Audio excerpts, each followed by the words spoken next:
In The Life Divine, Sri Aurobindo describes the sevenfold ignorance which limits the human being. We live in a world about which we know very little, and we lack a complete understanding of the significance of our lives, the meaning of existence, or the processes of time. As a result, we act as if we are separate beings living in a separate existence, and we react to what we do not know, or what we imagine, or what we perceive to be a threat to that individual existence with fear. The basis of the fear reaction can be seen in the consciousness of the animal, and as shown in The Secret Life of Plants, even in a very rudimentary way in the plant. In these cases, the perception of a vibration of threat, whether from a predator or some danger from outside, brings forth the reaction.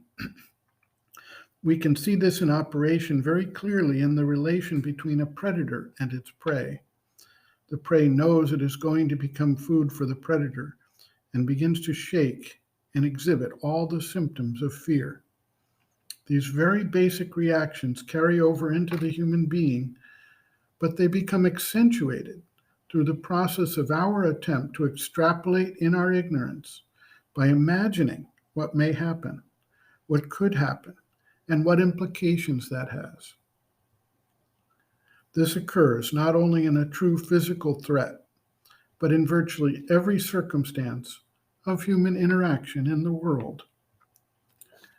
Given the pervasive nature of fear in human existence, it is important to understand how to deal with it, so that we can not only function in our lives, but use the opportunity to grow and master this reaction.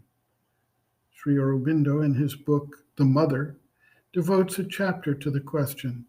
He states, quote, "To walk through life armored against all fear, peril, and disaster, only two things are needed, two that go always together: the grace of the Divine Mother, and on your side, an inner state made up of faith, sincerity, and surrender," end quote.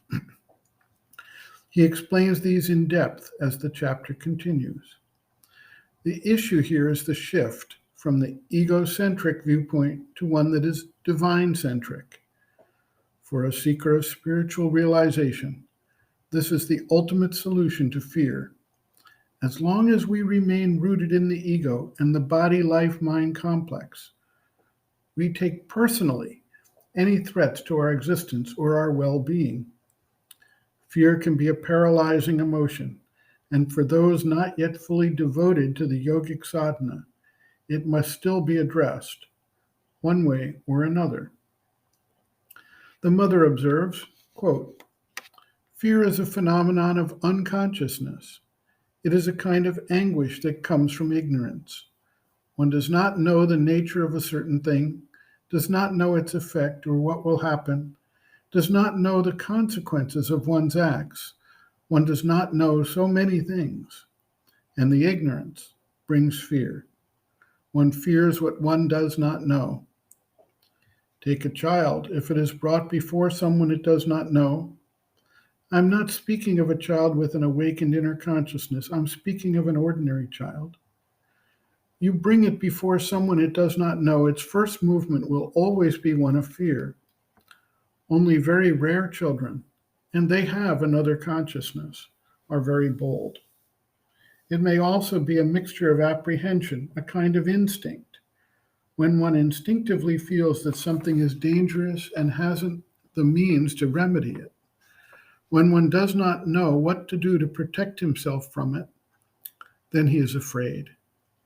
There are, I believe, countless reasons for fear, but it is a movement of unconsciousness in every case.